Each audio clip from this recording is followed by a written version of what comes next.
Okay, good evening. Welcome to the University of Michigan Dearborn. Happy Voter Registration Day. This is Elections 2014, Money, Politics, and Your Vote. My name is Laura Rouche. I'm an assistant professor of political science, and also I teach in the Urban and Regional Studies program. Before we get started, I wanted to let you know how this event came about. This is the result of a delightful collaboration with the League of Women Voters of Dearborn and Dearborn Heights, Michigan, and also with Henry Ford College, which is our neighbor just immediately to the north. Thank you all for coming out this evening. I also want to especially thank Betsy Cushman, the president of the League of Women Voters of Dearborn and Dearborn Heights, and also Susan Rowe from Government Relations. And I will now turn the podium over to Associate Provost Ishmael Ahmed. He is the provost of the Office of Metropolitan Impact, and he knows a lot about engaging people in the community. So thank you so much for getting us started.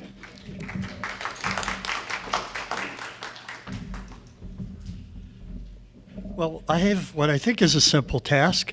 I want to welcome you to campus on behalf of the Chancellor and a highly active set of faculty and students. And so we're glad to have you here. We're particularly happy with this arrangement in which the University of Michigan Dearborn, Henry Ford Community College, and the amazing League of Women Voters, who I've worked with for many, many years. They're just about everywhere, bless them. Let me just say a couple quick words. I'll try to keep this to less than 2 minutes. You know, we all would like this to be a better world, and I don't think I'm exaggerating there. And we all have our theories of change. How do things change? How do things improve? How do things get better? And I'm a strong believer in one theory, and that is that all of the meaningful change that's ever happened in this society happened from the ground up. Thousands of people became active, voiced their interests, their choices, and acted on that. And there's a lot of ways to act. There's no silver bullet. Voting is not the silver bullet by itself. You know, street activism is important. Working day to day in community organizations for change, working on policy questions. But voting is really, really important. It's an expression of the popular movements that change things. And so I really, really want you not only to vote, most of the people in this room are already convinced that voting makes sense, but to take the time to listen to people, to take the time to look at the platforms and the policies that people running for office have. Take the time to look at the ballot questions. Take the time to look at people who will adjudicate your lives in the courts. The one thing that I would say is just about, you know, and I was a state, for want of a better term, official. I ran the Department of Human Services, which is like kind of running the Ford Motor Company for poor people. I mean, you serve 2 million people, you have a gigantic workforce, hundreds of programs that affect people's lives. And the one thing that I learned is the decisions that our elected officials make are really, really important. And so we want the very best to do that, no matter what party you belong to or don't belong to. So choosing the right people to help us to govern is really important. It makes a difference on student loans. Is anybody in here who has or had a student loan? Just raise your hand. Yeah, it makes a difference on that. It makes a difference on what the safety net looks like, whether people go with or without food or homes. It makes a difference on so many issues that I can't begin to list them. So I'm going to ask you to do something that you'll probably do anyway, and that is not only vote, but make sure that everybody in your family votes. Make sure your friends vote. Make sure people register. Make sure people are involved, not only in the voting, but in everyday life and the way that things change. If you do that, you are ensuring that we will actually live in a better place and people's lives will be better as a result of that. So again, thank you on behalf of the Chancellor. Thank you for the good work that I know that you'll do. Just one last thing, and this is worth knowing, and that is that every single vote counts. I was just looking at the races, and I'm not going to say which races, but the governor's race is neck and neck. The Senate race is neck and neck. The Attorney General race is neck and neck. The Secretary of State race is neck and neck. So your vote really does matter. So thank you for coming out, and thank you for participating in these discussions about elections, voting, and being part of a society that works. Thanks.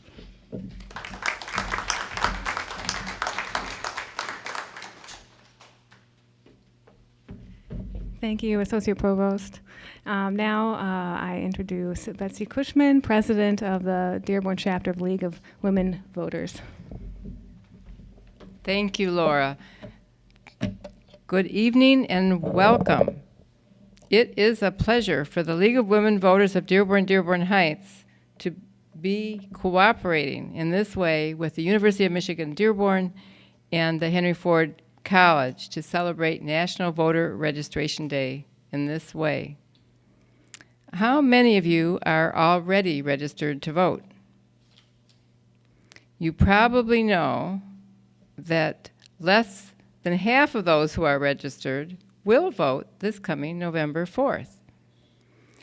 The noisy voices of partisanship tell you that your vote won't count. Their message, which is opposite, obviously, of what Ishmael Ahmed said, and I'm with him, their message seems to be that gerrymandering eliminates the need to show up on Election Day. Professional pollsters predict how the vote will go. The media report on the races that they deem newsworthy. Before the election, you may not feel particularly encouraged to vote. However, after the election, you suddenly hear the stories about the closer than expected, the upset, the surprising turnout of young voters. Some races and ballot proposals get very little attention until after the election, when you learn the things you wish you'd known beforehand. This is why the League of Women Voters produces nonpartisan voter guides and sponsors nonpartisan candidate forums. And to show you what a state voter guide looks like, and I went through earlier, for those of you who were here, how to access Vote 411 and how to find out all your information there. And very soon, a local voter guide will be coming out. It will be yellow. And we hope that will be, but we hope you'll mostly go online. However, we do make printed copies because there are people who do not go online. But that's why we do that, and we do candidate forums. The League never supports or opposes a candidate or a political party.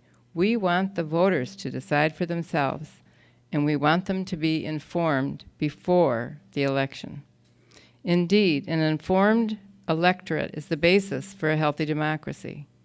Tonight's speaker has devoted himself to the public good by investigating the funding of campaigns for both political candidates and issues.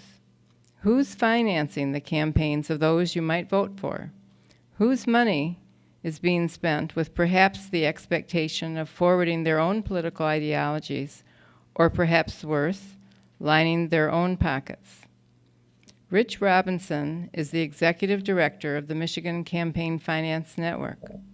He is the principal investigator of the Citizens Guide to Michigan Campaign Finance, the dark money booklet that's out in the hall. His commentaries on democracy and money in politics appear in the Detroit Free Press and Detroit News and many other publications.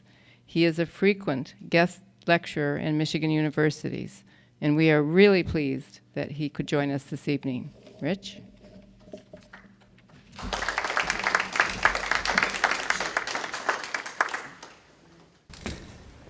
Thank you, Betsy, and thank you, everyone, for coming out this evening. I'm kind of a humorless guy, and I don't even have a joke to warm you up, but everybody loves animal pictures, right?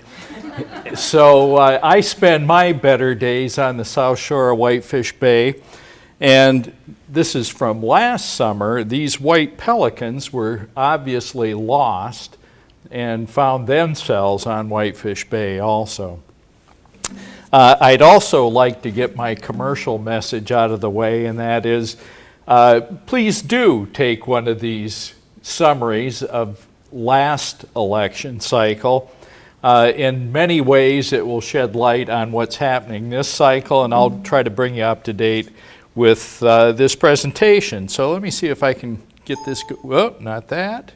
There we go. I'm calling these remarks Roberts, Alito, and the Future of American Politics, and it has to do with the fact that there have been profound changes in the interpretation of United States campaign finance law during the terms of Chief Justice John Roberts, Associate Justice Alito, and it really began with the untimely retirement of Justice Sandra Day O'Connor. Justice O'Connor brought something unique to the court, at least in contemporary times, and that is that she actually had the experience of being an elected official. Everyone else on the court has been a judge. It's been a long time since we've had other people who had experience, firsthand experience in politics, and Justice O'Connor did. She was not only an assistant attorney general in the state of Arizona, a judge, but she was, at a time, the Senate Majority Leader in Arizona. And she knew well politics firsthand and had what I thought was some very valuable experience. I want to talk briefly about these particular campaign finance court cases that have affected how our law is being interpreted now. I'll say just a word about each of them. These cases came in response to the passage of the Bipartisan Campaign Reform Act of 2003, otherwise known as the McCain-Feingold reforms. And those reforms were to preclude the federal political parties from soliciting and accepting what was called at the time soft money, money from corporations that allegedly was not used for campaign purposes. And it precluded the use of corporate money in the time immediately preceding an election, 30 days prior to a primary election, 60 days prior to a general election. Immediately after the passage of the McCain-Feingold reforms, there were attempts to start rolling them back, and with some degree of success. The first case that was very important was called Wisconsin Right to Life against the Federal Election Commission. And what this did was allow corporate money to be used in election season in that window 60 days before an election. But the interpretation was not for explicit campaign ads that told you how to vote. This was Chief Justice John Roberts' first term on the court. And when the decision came down that corporate money should be allowed, Justice Scalia, who's kind of a prickly character sometimes, had a concurring opinion that said, this faux judicial restraint is judicial obfuscation. Scalia wanted to go a lot farther at that time than simply having corporate money being allowed to speak on issues. So here's the scenario. Senator Russ Feingold in 2004 was running for re-election to the U.S. Senate in the state of Wisconsin. Wisconsin Right to Life wanted to run ads that said, call Senator Feingold and tell him to stop filibustering judicial nominations. Well, never mind that the U.S. Senate was in recess and Feingold was not filibustering judicial nominations. The Supreme Court took the case and they said, well, this clearly is a message that's not about the election. We have to allow this. But we'll tell you this, and I'd like you to recall this in a minute. The court gave this description of what authentic issue advocacy is, and this is what they were allowing. They focus and take a position on a legislative issue and exhort the public to adopt that position and to contact public officials with respect to the matter. Second, their content lacks indicia of express advocacy. They do not mention an election, candidacy, political party, or challenger, and they take no position on a candidate's character, qualifications, or fitness for office. So we'll return to issue advocacy in a little bit. Citizens United, I think you're probably familiar with. This was a decision that came in 2010, and this is where the court got to the goal that Justice Scalia was anticipating and advocating in 2007, and that is that corporations would have the right to spend money to tell voters, viewers, expressly vote for or against a candidate. This involved Citizens United as a nonprofit corporation that had done a movie about Hillary Clinton, and they wanted to advertise on television that it was available for viewing on demand. And this prohibition against using corporate money was tested again in Citizens United, and in a narrow 5-4 decision, the court said corporations have to be allowed to speak in reference to elections. There was another question in Citizens United that's gotten a lot less attention, and it's important too. And that is, Citizens United said, well, now we can speak. You're not telling us we have to disclose our donors. And in an 8-1 decision, the court said, absolutely, that's constitutionally permissible. And I'd like to read what they said there. The First Amendment protects political speech, and disclosure permits citizens and shareholders to react to the speech of corporate entities in a proper way. This transparency enables the electorate to make informed decisions and give proper weight to different speakers and messages. The third case up here, McCutcheon against Federal Election Commission, was a case from earlier this year. I'll address that in just a second. But what I'd like to say is that the common thread in all of this was the court deciding that there's only one reason to regulate campaign finances, and that is to prevent corruption. But they had a very narrow definition of what corruption is, and that is the exchange of money for a vote, bribery. Now, when the Bipartisan Campaign Reform Act was passed into law, some of the testimony at the time talked about a different kind of corruption than the exchange of money for a vote or bribery. And I'd like to read a couple things that some of the senators said at the time. This is Senator Alan Simpson, who is a Republican from Wyoming. Too often, members' first thought is not what is right or wrong or what they believe, but how it will affect fundraising. Senator Warren Rudman, who was a Republican from New Hampshire, said, I understand that those who oppose passage of the Bipartisan Campaign Reform Act and those who now challenge its constitutionality in court dare elected officials to point to specific instances of vote buying. I think that misses the point altogether. The access and influence accorded large donors is inherently, endemically, and hopelessly corrupting. You can't swim in the ocean without getting wet. You can't be part of this system without getting dirty. So those who were involved in politics directly had a very different view of what corruption was and why it needed to be curbed. I give you an example to test another idea of corruption.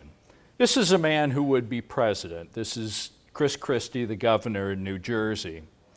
Earlier this year, he went to Las Vegas to participate in what is called the Sheldon primary.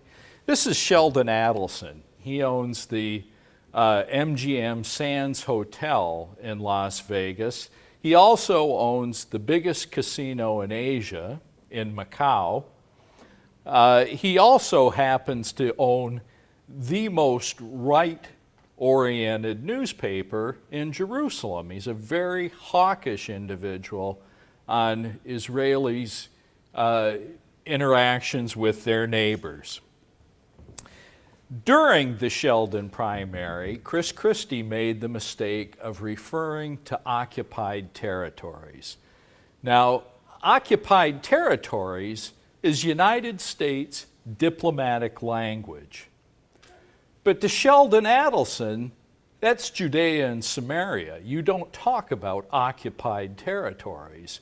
And after having made the verbal slip of saying occupied territories, Chris Christie had to go back and apologize profusely for using United States diplomatic language. Now, this isn't about exchanging a vote for money. The most Sheldon Adelson can give to Chris Christie is $5,200, the same as what you or I could give to a federal candidate at the maximum. But in the 2012 election cycle, Sheldon Adelson put $150 million into various political committees across the country. Super PACs, ballot committees in Michigan, nonprofit corporations, a variety of things. And what Chris Christie is looking for is not $5,200, but 8 figures, tens of millions of dollars to support him in quote-unquote independent expenditures. Now, the question I pose to you is this a way to form American foreign policy? It wasn't exchange for money for a vote. It wasn't bribery. What is this? The McCutcheon decision was something a little bit different, and I veer off into this. Mainly, I want to talk about transparency and accountability, but this was a case where there was a limit in federal campaign finance of how much any person could give to all the federal political committees, party committees, candidate committees, political action committees. And that limit was $126,000, and in the 2012 election cycle, there were about 560 Americans who hit that limit. That's about 1 in every 600,000 people were bumping their head on that limit. But an individual named Sean McCutcheon, who was a coal businessman from Alabama, wanted to give a lot more money to a lot more people. And the court took the case and once again, in a 5-4 decision, decided that that aggregate limit of what somebody could spend was too confining of an individual's free speech in politics. And so they lifted that limit. Now, the concern in lifting that limit is something called joint fundraising committees, and that is where you collect money for a number of committees, but it's a single individual who's doing the collecting. This is an awful lot like the old idea of soft money, which was perceived to be corrupting to politicians of its time, if you go to someone and say, could I have $1 million for the party? How do you ever say no to that person? Well, in this case, I want to give you an example. With apologies to the Marx Brothers, I'm calling this the Fredonia Joint Fundraising Committee. And these are the names of real individuals who are major political donors in Michigan politics, in fact, without peer. And these are members of the DeVos family from Ada, Grand Rapids, Holland, and West Michigan. And this is an illustration of what Rich and Helen, who are the first generation, their offspring and spouses could give.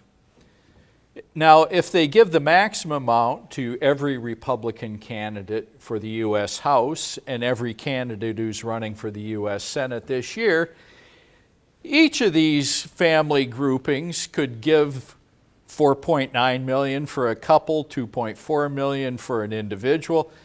In total, the family could give $21.9 million for an election cycle to candidates. But there's more, because there are party committees. Each federal party has 3 committees, a senatorial committee, a congressional committee, and the national committee. Well, each member could give $32,400 to each federal party committee, but each state has a federal account, and they could give $10,000 to each of those. And so the family could give another $10.8 million in a two-year election cycle.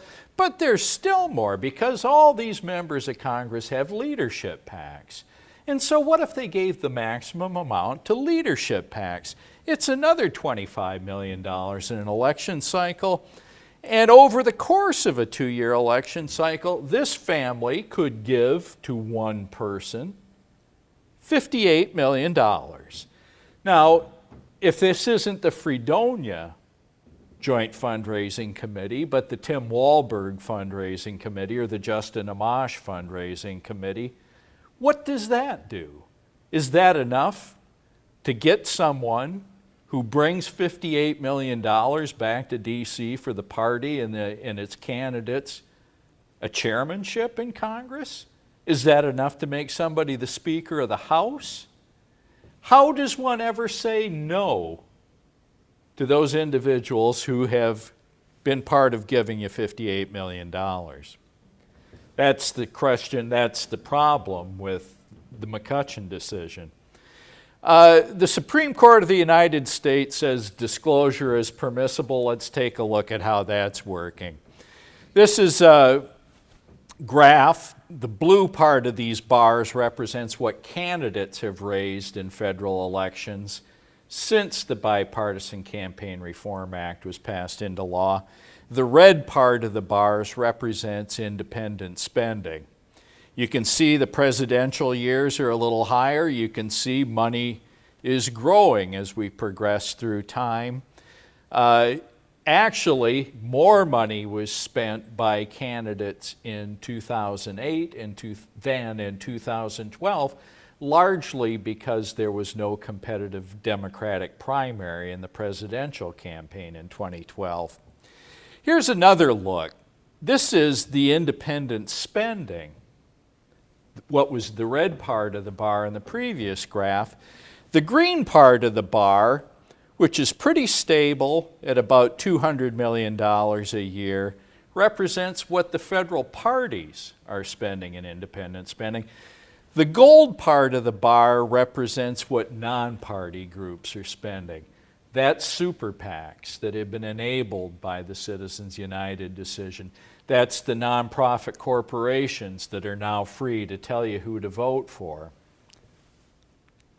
And if you're keeping score, the red line represents the conservative independent spending, and the blue represents liberal, relatively even. For a time, by the time we got to 2012, conservative groups were doing about twice as much independent spending as liberal groups were.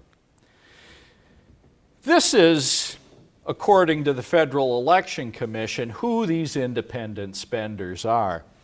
The large blue part of the pie represents super PACs. Super PACs can collect money from corporations, individuals, but they identify who their donors are. They do disclose.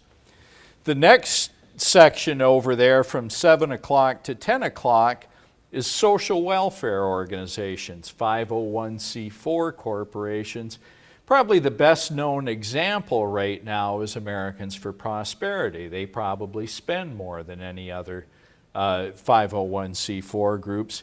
Up at 10 o'clock, that narrow green sliver is union corporations, 501c5s.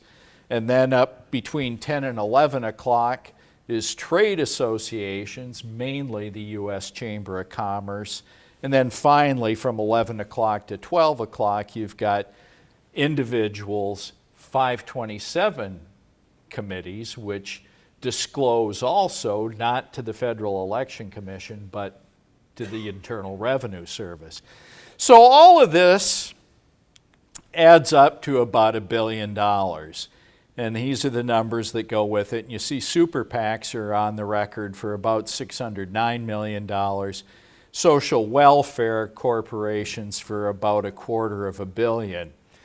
But there's a lot more, because they're only logging this spending when it does either say explicitly vote for, vote against, in the case of a nonprofit corporation, or if it's money spent within that 60-day window prior to the election. Well, here's some evidence from Michigan's 2012 presidential campaign of how it really worked here. The groups at the top are nonprofit corporations. The two at the bottom, Restore Our Future and American Crossroads, are super PACs that do disclose their donors.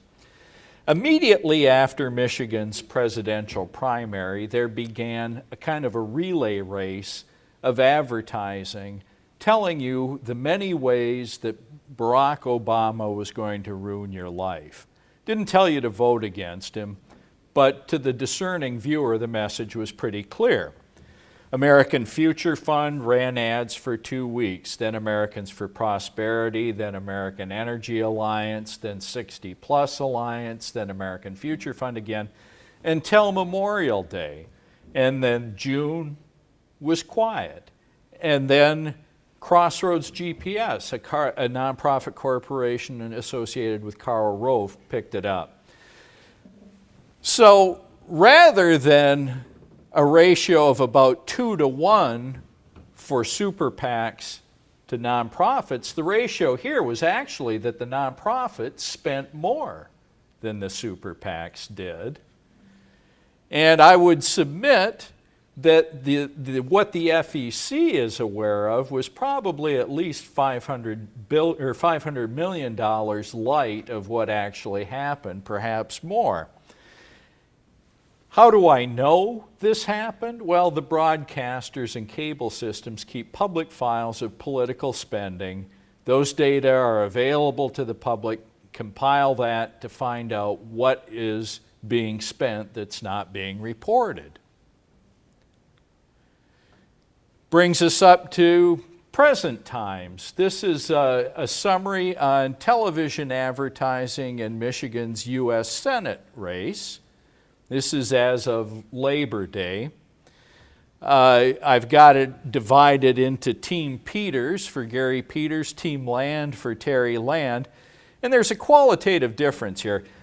The first observation I would make is that of the television advertising you see, the minority of it is being paid for by the candidates' campaign committees. It's the independent groups that are carrying the day. On the Peters side of it, about 3/4 of the money is coming from super PACs that do disclose their donors.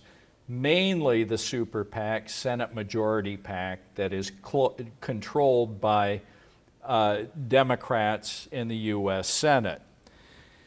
Terry Land is about half dark money. Nonprofit corporations who do not disclose their donors, mainly Americans for Prosperity and Freedom Partners Chamber of Commerce, another nonprofit corporation associated with the Koch family.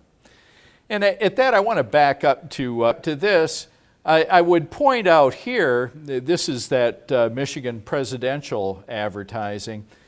Americans for Prosperity, American Future Fund, 60 Plus Association, American Energy Alliance.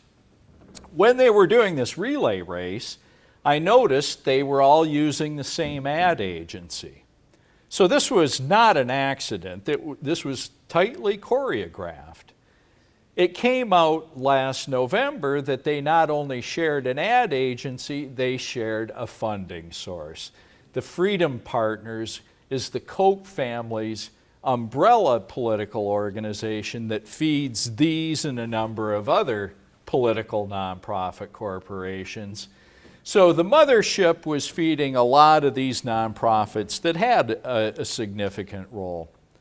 So here we are through Labor Day, and the totals here show that Terry Land was pretty widely outspending Peters at this point. It was about $11 million for Team Land and about $7 million for Peters at this point. This is the gubernatorial television advertising as of Labor Day, and this is where I'm shifting now to the state of Michigan, which is where I spend most of my time, not on federal elections. And in this, you see again that the candidates are the minority share. They're the junior partners in these enterprises. It's really the independent groups, the Republican Governors Association and the Democratic Governors Association, that are doing the majority of the spending. At this point, mainly because the Democratic Governors Association was outspending the Republican Governors Association, Schauer had been outspending Peters, or Schauer and Friends versus Snyder and Friends, pardon me, because the underdog has to spend up front to try to make up the territory, the ground they are behind, because their name recognition just doesn't catch up. So at this point, Team Schauer had spent more. The totals were about $5.6 million on the Schauer side, and that looks like $4.5 million for Team Snyder. Now, just so you won't get the idea that this only happens in the headline races, the U.S. Senate and the gubernatorial, this is a dashboard from the 2010 election cycle, the last time we had all our state constitutional executives on the ballot, the Attorney General, the Secretary of State, the Governor, and so forth, and the Supreme Court.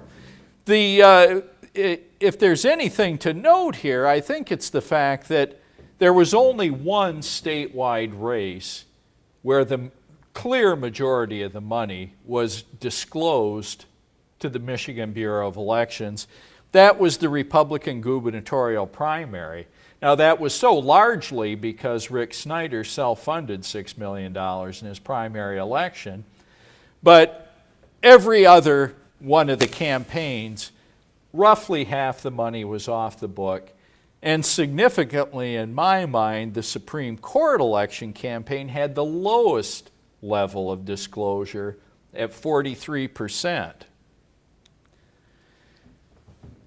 Michigan is the dark money capital of state judicial election campaigns. For the last two elections, 2010 and 2012, we had the most expensive Supreme Court elections in the nation and the least disclosed Supreme Court elections. Now, this is important for a reason beyond that which was cited in Citizens United, so that citizens can react to speech of corporate entities in a proper way and make informed decisions and give proper weight to speakers. In a judicial election campaign, you've got another problem, because judges are supposed to be absolutely impartial. And there was a case called Caperton against Massey Coal Company that tested this premise. In this case, a small coal operator in Virginia by the name of Hugh Caperton was courted by Massey Energy, one of the giants in the industry. They wanted to buy him out. He agreed. Massey slow-walked the deal until all Caperton's contracts had expired, and then they said, we don't want the deal. Caperton sued, won the case for business fraud, and won a damage judgment for $50 million. Now, that damage judgment was upheld by the West Virginia Court of Appeals, but before it got to the West Virginia Supreme Court, there was a Supreme Court election campaign. The CEO of Massey Energy, a guy named Don Blankenship, spent $3 million, gave it to a committee called And for the Sake of the Children, that ran ads that accused an incumbent justice of being soft on pedophiles. That's a recurring theme, being soft on crime in general, but soft on pedophiles keeps coming up in these judicial races. And the campaign was successful. Blankenship's candidate, Brett Benjamin, took the seat on the Supreme Court, cast the deciding vote to overturn the $50 million damage judgment. Caperton repeatedly asked Benjamin to recuse himself because he couldn't possibly be impartial, because his opponent in the litigation had essentially paid for the campaign that won the seat. Benjamin refused to recuse. Caperton took the case to the U.S. Supreme Court. In a 5-4 decision, they said, you can't do that. You can't decide this case. The premise of impartiality has been destroyed by the fact that you bought the campaign for this litigant. So here we have a chart of Michigan Supreme Court campaigns starting in 1984. And you see for several years they were sleepy, quiet campaigns of less than $2 million. Then we got out to 2000, and again, the coding here, the blue part of the bar is what the candidates have raised. The red part of the bar is independent spending that's been reported to the Bureau of Elections. The white part of the bar is television advertising that was not reported. Again, I know what the number is because I collected the data from the public files of the broadcasters. Now, this hit its worst. I mentioned to you we've had the most expensive, least transparent election campaigns in the nation, or judicial election campaigns, the last 2 years. In 2010, the campaign cost $11 million. $6 million of it paid for issue ads, quote unquote issue ads, that were not reported to the Bureau of Elections. It hit its worst in 2012 when $19 million was spent, $5 million of which disclosed, $14 million was not disclosed. And here's the question I pose for you. If 3/4 of the money is off the books, coming from unknown donors, do you see the potential for Caperton-like problems here? I mean, who has the incentive to spend $14 million in a judicial campaign? Could it be a litigant with a high-stakes case in the appeals pipeline? I think that's exactly who has the incentive, and we have total exposure to this. So I want to give you a couple examples of what these ads look like that are not disclosed, and it's at this point I want to remind you that authentic issue ads don't mention candidates, parties, don't talk about challengers, candidates' character, qualifications, or fitness for office. There are two of these. First, I'll show you an ad from the Democrats, then from the Republicans. Because they can't run for judge, we need our judges to stand up for them. Judge Connie Kelly, Judge Sheila Johnson, and family advocate Bridget McCormick are 3 candidates for Michigan Supreme Court who've spent their careers protecting families and victims of crime. From getting criminals off our streets to keeping kids out of gangs. And unlike some judges, they have zero tolerance for violence against women and kids. Kelly, Johnson, McCormick. These three protect families. Johnson, Kelly, McCormick. Tough on crime? Hardly. Johnson, Kelly, McCormick have the wrong priorities to protect Michigan families. Johnson has a record of questionable judgment, putting communities at risk. McCormick volunteered to represent terrorists at Guantanamo Bay and fought to protect sexual predators. And Kelly is a former appointee of scandal-ridden Wayne County Executive Bob Ficano. Tell Johnson, Kelly, and McCormick that Michigan families need judges to protect them, not criminals. I want to point out that in the Democratic ad, though it was warm and fuzzy and upbeat, it identified the three individuals as candidates for the Michigan Supreme Court. And of course, the Republican ad came back and identified the three challengers on the slate. Now, the chances that 3 out of 43,000 Michigan lawyers who just happened to be the three Supreme Court candidates would show up in one of these ads is next to nothing. These are clearly meant to form your opinions on who to vote for, even though they don't tell you explicitly how to vote. But that's the game that's being played. So, the State Bar of Michigan looked at this situation, looked at the massive exposure to Caperton-type problems, looked at the fact that all of this money that's being spent is not being disclosed, and they looked at the language of Michigan's campaign finance statute, which said if a communication has clear inference of support or opposition, it is a campaign expenditure and must be reported. But the prevailing interpretation said, unless there are words of express advocacy, vote for, vote against, it's not a campaign ad. Well, the State Bar went to the Secretary of State and said, look, that's not what the statute says. The statute says clear inference. Go back and revisit the way this law is being interpreted and bring disclosure to these ads in judicial campaigns. Well, the Secretary of State came back and said, I can't make special rules for judicial campaigns. We can't separate them from everything else, but you're right. These are campaign expenditures, and Secretary of State Johnson said she was going to begin an administrative rules process to bring disclosure to these phony issue ads. Well, the day that she made this announcement, it just happened that the Senate Elections Committee was having a hearing on a bill to double contribution limits to Michigan candidates. I testified to the committee that 1% of the committee members' constituents were hitting the current maximum. And even though those maximums were set a long time ago, they weren't inhibiting the giving of 99.99% of your constituents. They politely listened to my testimony, called a recess for an hour, came back from the recess,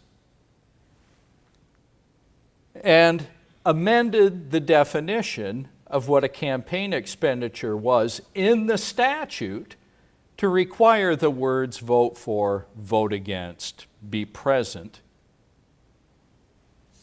in a communication, in an advertisement, or it wouldn't be a campaign expenditure. It would merely be kind of generic education for you about issues in our state. Well, there's one person left who could do something. This quickly passed through the legislature. One person left who could do something about this, and I hope you recognize him here from his Super Bowl ad. This is the governor. And I had some hope that the governor would veto this bill. And the reason I did is because in his 2010 campaign, he published this white paper called Create a Culture of Ethics in Michigan's Government.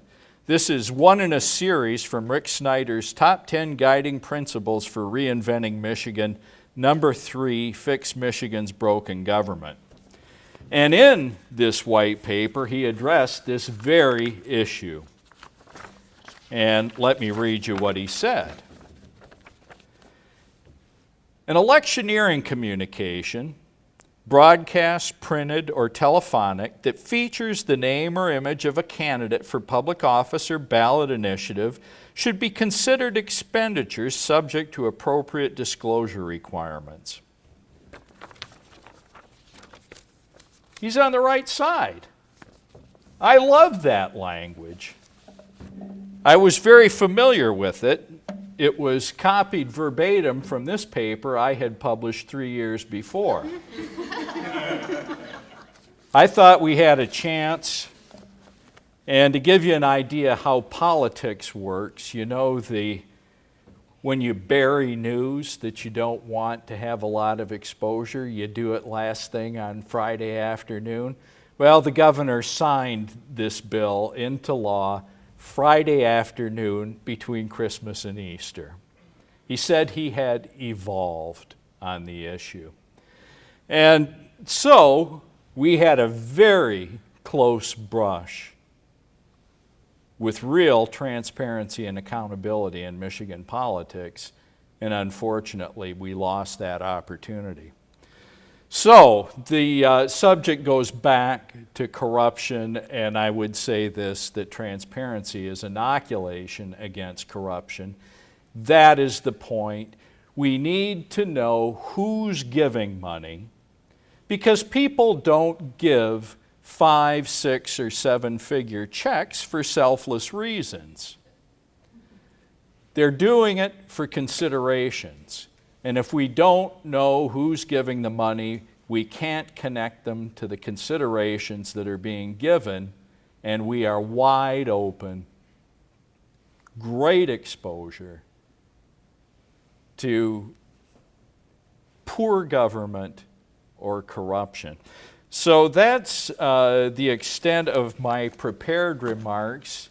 I would be delighted to try to answer questions that you have. And we have been asked, if you do have a question, if you'd approach the microphone. We're being recorded here, so your voice can go on the video recording. So at any rate, thank you for your kind attention. And if you have questions or comments, please. Okay. Yes, sir. Come on.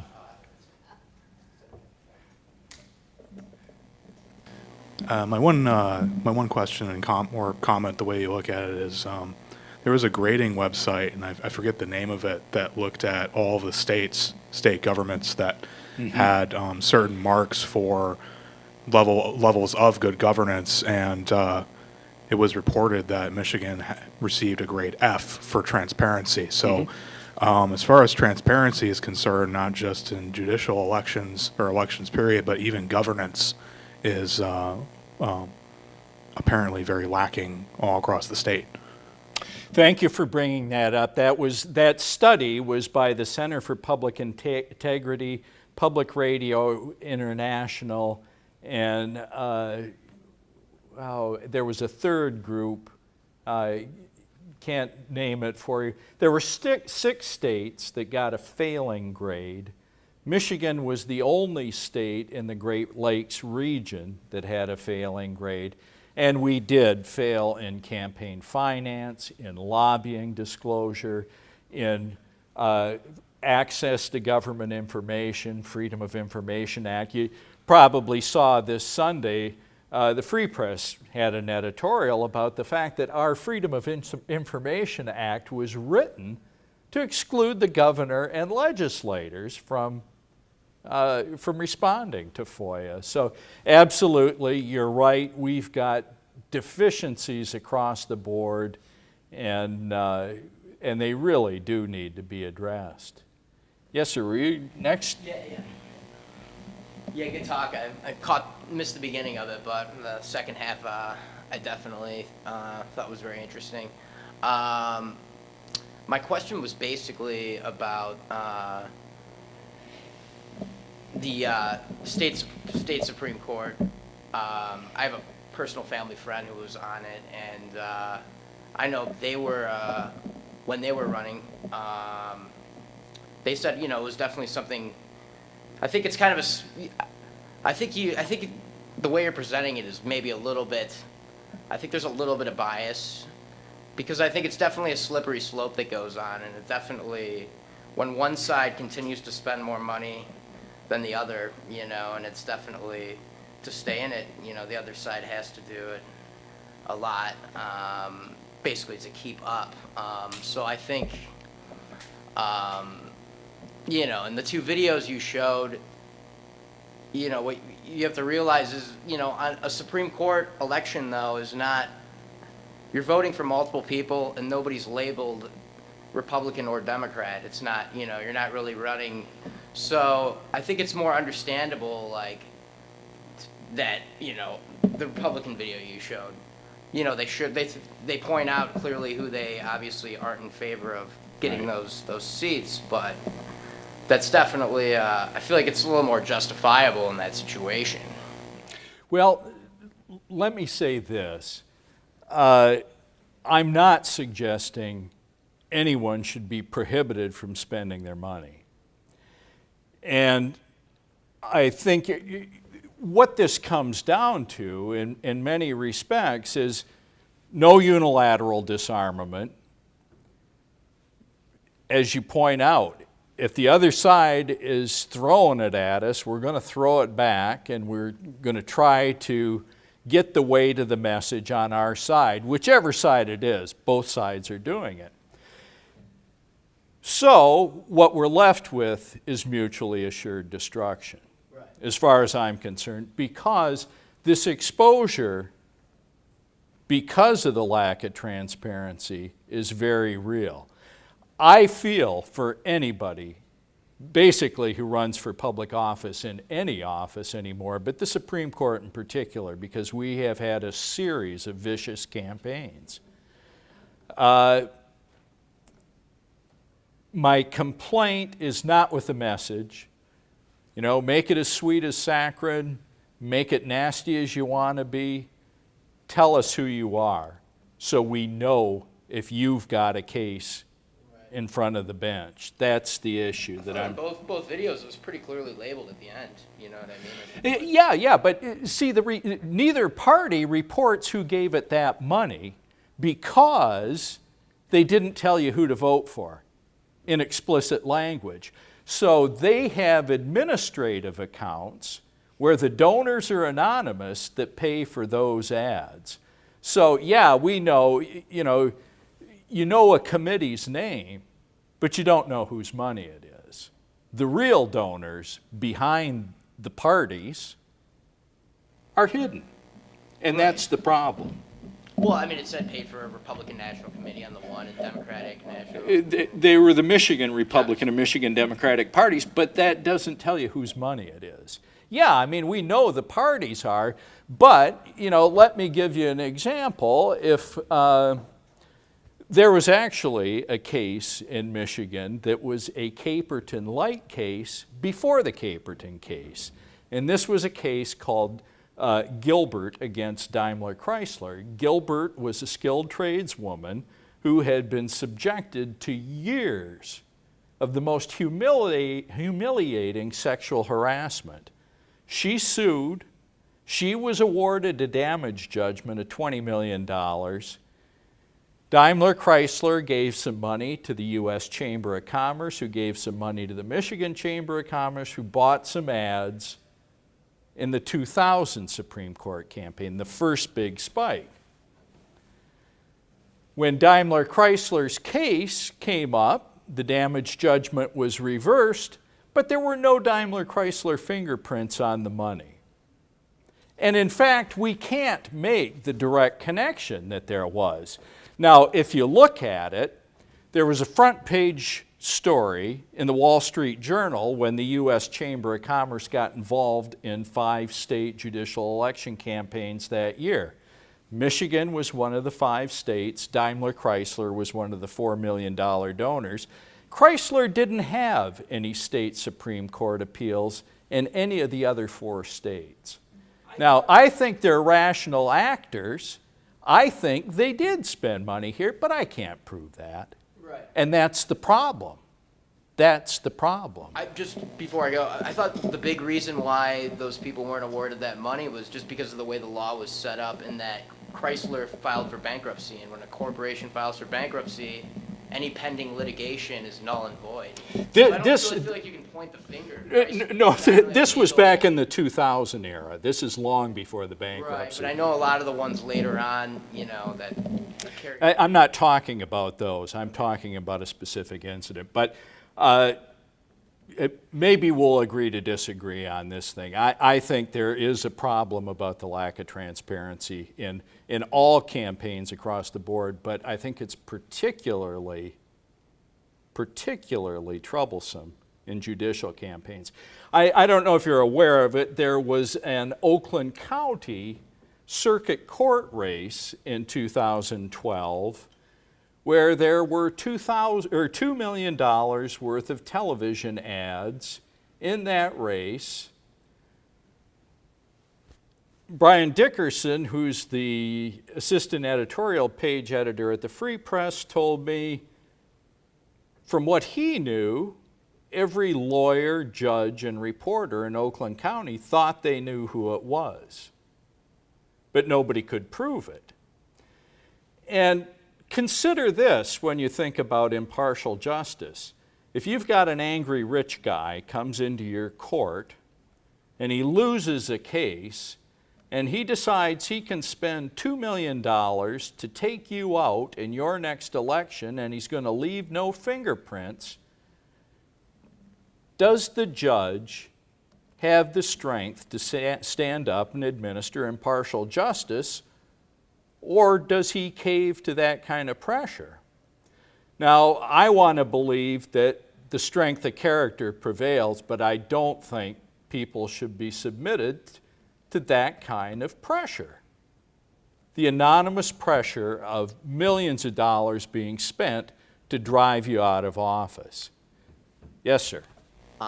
You've talked extensively about how dark money has been influencing politics in Michigan, and how, as you said, it's destroying the impartiality of the justice system.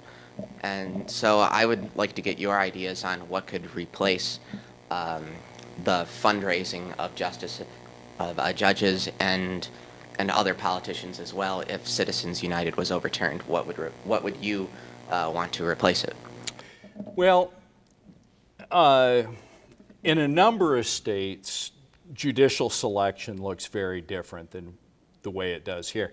And I'll say this, I'll digress for just a second and say our way of selecting Supreme Court justices is absolutely unique in the nation. The candidates are nominated by political parties at their conventions in August and come back in November on the nonpartisan part of the ballot. One of the people who's been involved in these campaigns, cycle in and cycle out, refers to it tongue-in-cheek as the Immaculate Reconception, where you come back. One of the alternatives in a number of other states is that those who would propose to be appointed to a judgeship make themselves publicly identified as candidates. A nominating commission vets the candidates publicly, makes recommendations to the governor of who should be appointed. The governor appoints, and after a period of 2, 4, 6, 8 years, there is a retention election. Shall this judge remain in office, yes or no?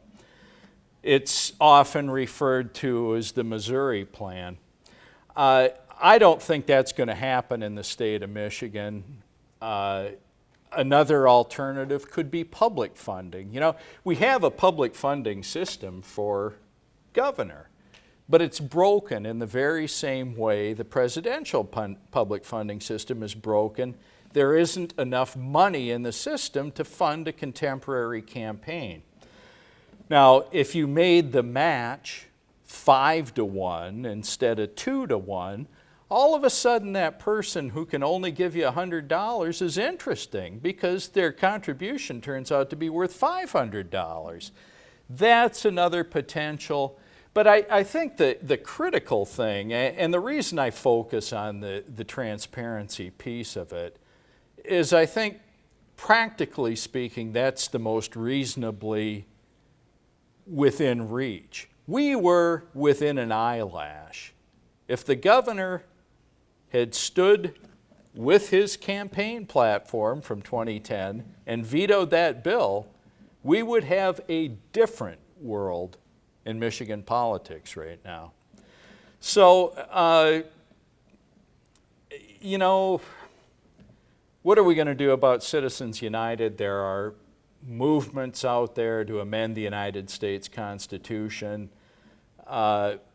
We couldn't amend the United States Constitution to pass the Equal Rights Amendment.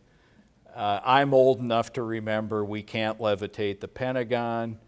That's not going to happen. I can name you 13 states right now that would not ratify a constitutional amendment to overturn Citizens United. I think what's going to happen is one of two things. The IRS is being sued by individuals who, the basis of the suit is these nonprofit social welfare corporations. The language of the law says you are exclusively for social welfare purposes. That means you advocate for right to life or Planned Parenthood or the Sierra Club or whomever it is, the National Rifle Authority. You advocate around your issue. But the rulemaking in the IRS said as long as your principal purpose is that social welfare purpose, that's good enough. That's being interpreted to mean if I spend 49.9% of my money on political ads, my principal purpose is still social welfare. I think that lawsuit may have some promise, or these justices don't live forever. And you know, realistically, that's what's going to happen. There'll be turnover on the court. A different majority will look at that in a different way, and I think they'll probably revisit it, should there be that kind of majority. So I wish I could say, here's the direct line path to get this thing fixed. There's no easy route out there. I just want to clarify. So if you went with, you said it was the Missouri plan. Would that be basically similar to a federal nomination process? Well, what you have in the federal process is basically the senators from the state where the judicial vacancy is give to the president, to his screening committee, candidates. And then it's a Senate confirmation. The so-called Missouri plan is a more public vetting of the candidates, and the feature of the retention election is part of it. You know, the reality is, even though we have competitive elections for our judgeships, half the judges on the Michigan Supreme Court, over half the judges on the Michigan Court of Appeals, over half the 600 judges in the state of Michigan first got on the bench through gubernatorial appointment. That's how people really get on, and it is an unfettered gubernatorial appointment. The governor has unchecked prerogative to name his judges. So, and the state bar has a committee that reviews those, and they tell the governor confidentially whether his nomination is well qualified or not, but it's not a very open process. And the idea that, you know, oh, we're just a competitive election thing, well, we are and we aren't. Because when you're first appointed, then you run as an incumbent, and as a judge, you're identified on the ballot as a judge. People don't know who judicial candidates are.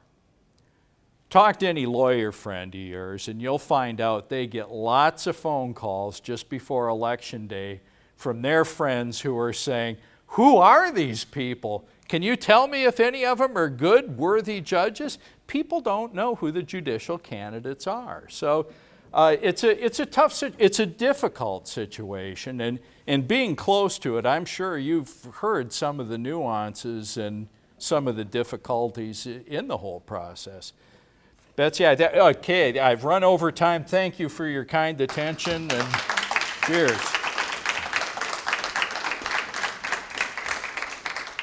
Thank you, thank you. That was absolutely excellent. Great information, and you're touching on a subject that's very dear to my heart, which is getting to know who the judges are, and that is something you can find by going to vote411.org, because we do at least list the names of all the judges, and we also ask and do questionnaires if there is opposition for the races, which in Wayne County, very few of the races have opposition, but there are some.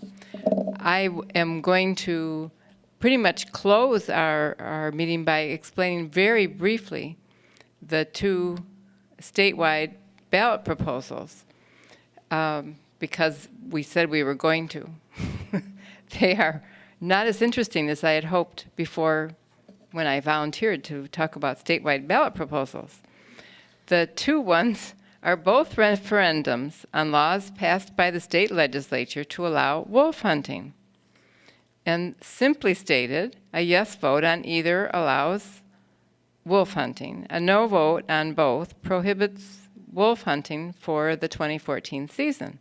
But since the Natural Resources Commission in Michigan has already announced that regardless of the vote, it's not going to schedule a wolf hunt this year, that therefore your vote, yes or no, is maybe more of a how you feel about the issue than that one that's going to actually change the law. As many of you know, last month a citizen-initiated petition, which is called the Scientific Fish and Wildlife Conservation Act, was enacted as Law Public Act 281, and it's going to go into effect 90 days after the close of this legislative session. Among other things, it gives authority to the NRC to determine which species qualify as game. And the law is both veto-proof and referendum-proof, and thus the NRC will have the ability in the future to allow wolf hunting regardless of how the people vote. There is a lot more information about the subject, and all of it's a lot more interesting than I knew before I researched it. For example, Michigan farmers, ranchers, and livestock owners are already permitted to kill wolves to protect their livestock or dogs, and are entitled to compensation from the state for any livestock losses. Supporters of the proposal say that the hunts will keep wolves from expanding into human-occupied areas and attacking livestock. If you are wondering how these issues came to be on the ballot and want to know about wolves being on the endangered species list, etc., I highly recommend two websites.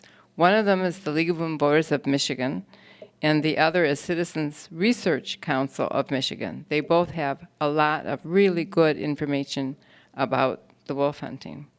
I will end by saying that if you feel strongly for or against wolf hunting, vote on these two proposals, even though they appear to accomplish nothing.